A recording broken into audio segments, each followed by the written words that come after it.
శిరీష చెప్పిన దాంట్లో ఒక్క విషయం నేను యాడ్ చేయాలనుకుంటున్నాను.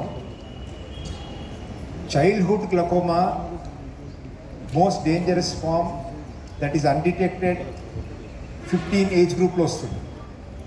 అది కన్ను చెకప్కి వెళ్ళినప్పుడు కంటి ప్రెషర్ చెకప్ చేసినారా లేదా, కంటి నరం పరీక్ష చేశారా లేదా అన్నది మనకు పేషెంట్ లాగా అవగాహన ఉండాలి. ఆ ఆపర్చునిటీలో చెక్ చేయకపోతే జువెనైల్ గ్లకోమా అంటాం, ఆ ఏజ్ గ్రూప్లో వచ్చే గ్లకోమా చాలా డేంజరస్గా సీరియస్గా ఉంటుంది. అది కంప్లీట్ చెకప్ అంటే even in that age group of 10 to 20 years patient cooperate చేయగలిగితే ప్రెషర్ చెకప్ చేయడం మ్యాండేటరీ అన్నది డాక్టర్లు తెలుసుకోవాలా, మనము తెలుసుకోవాలి. చెక్ చేయించినప్పుడు చేశారా లేదా అని కనుక్కోవడం. Stepping back, world glaucoma week ఎందుకు చేస్తారు ఎవరీ మార్చ్ ఫస్ట్ వీక్లో అంటే, ఇండియా కాంటెక్స్ట్ తీసుకుంటే గ్లకోమా జబ్బు మన దేశవ్యాప్తంలో 1 కోటికి పైగా ఉంటుంది. దాంట్లో 11 లక్షల మంది గ్లకోమా వల్ల బ్లైండ్ కంప్లీట్లీ.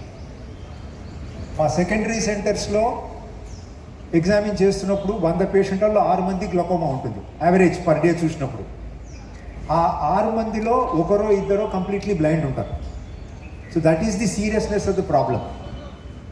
గ్లకోమా ఉన్న వాళ్ళలో 90% ఆఫ్ ది పీపుల్, 90%కు గ్లకోమా ఉన్నట్టు తెలియదు. ఎందుకంటే జబ్బు గురించి అవగాహనే లేదు. ఒక డాక్టర్ అడిగారు ఇందాక, గ్లకోమా అంటే క్యాన్సర్ అని మా హస్బెండ్ అడిగారు అని చెప్పేసి. అది లెవెల్ ఆఫ్ అవగాహన అన్నమాట.